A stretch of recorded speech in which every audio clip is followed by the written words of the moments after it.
Welcome back to West Texas View. Welcome back to the West Texas View. I'm Johnny Lou Avery, and Sharon Davis, the Executive Director of the WASP World War II Museum, is here today. And before the break, we were talking about the original hangar at the Sweetwater Training Base called Avenger Field is the home of the WASP Museum. And this is a picture of their actual training time there with the hangar in the background. And many of the WASP that were living when we started the museum have signed this picture.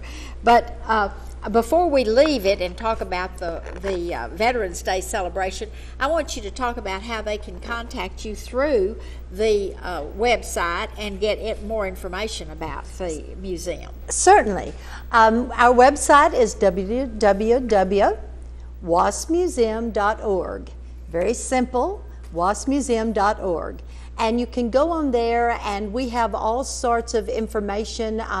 We have, there's a part of it that you can click on Next Event, and the next event is the Run for the WASP on November 13th. That was a good segue. Talk to us about it. Yes. We are going to have a Veterans Day celebration on the Saturday following Veterans Day. That will be November 13th. So it's just a couple of weeks away, and we would just love for everybody in the big country to join us that day. We're going to have for the first time, what we hope will become an annual event. We're calling it Run for the WASP. It is a $25 entry fee. And you can enter online at waspmuseum.org. Just click on Timing Specialist. In fact, we are going to have the timing specialist from Big Spring time the race so that it will be officially done, and we hope a very well-run race. We have a great volunteer who is a retired highway patrolman, in fact, and he is a runner. And he encouraged us to do this because he believes there'll be a great interest. Not only do we have a wonderful place for a race, but we have this historical site. So not only can you come in and show your skill at running and walking, but you can also tour the museum that day for free. The spectators will have the opportunity to be there in the museum and to meet a WASP. Yes, and to meet a WASP. WASP Mary Alice Vandeventer, that resides in Luders, Texas, is going to be there that day to start the race at 1 o'clock. And she also will be awarding the winners. We're going to give awards for each 10-year age group, and then an overall male and female award.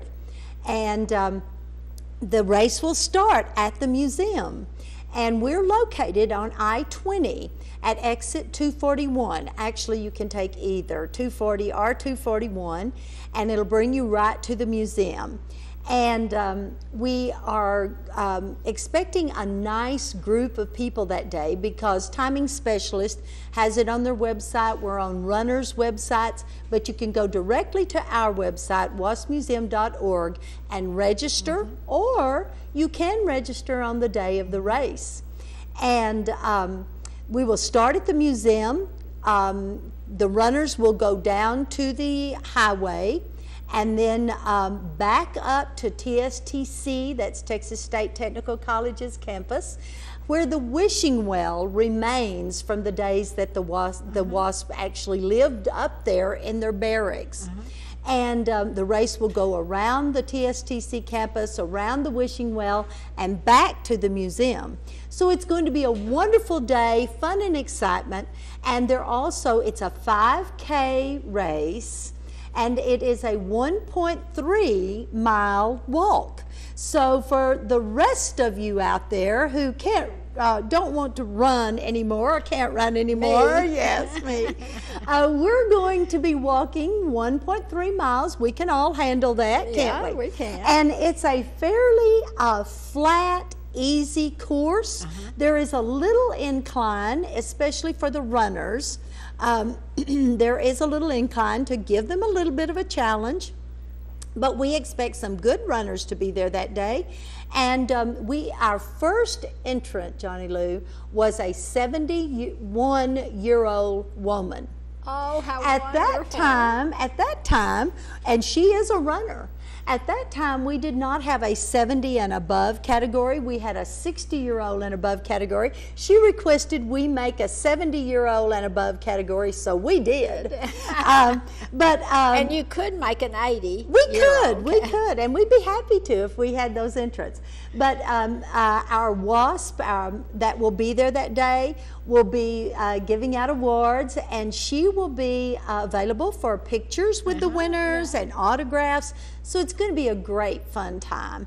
Also, as a special treat, we're also going to have a female B-1 bomber pilot from Dyess Air Force Base there, who also will be assisting with the awards and will be available for autographs. And you know, the pilots of today consider themselves to be the legacy of the women Air Force Service pilots of World War II. They have such tremendous admiration for them. And so we're going to have one there on November 13th at the museum. Again, the race starts at 1 o'clock. Registration can be done online at waspmuseum.org, or you can register if you arrive by 12 o'clock noon. But you can come earlier and see the museum. And absolutely, so what time does the museum start? The museum will be open about 10 o'clock that morning. We normally are open only in the afternoon from 1 until 5, every afternoon except Monday and Tuesday. But so pay attention that we are open on weekends, for Saturday and Sunday from 1 until 5. But that day we'll be opening up about 10 o'clock, preparing for the race, and everybody's welcome. We will have refreshments. And then also that evening at 6 o'clock, we're going to have a party, which will be our annual membership party.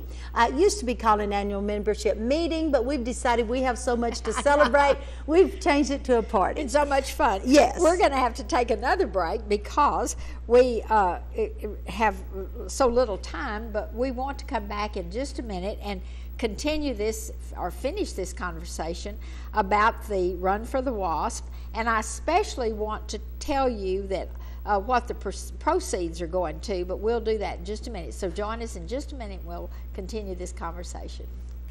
Stay tuned. West Texas View will be right back.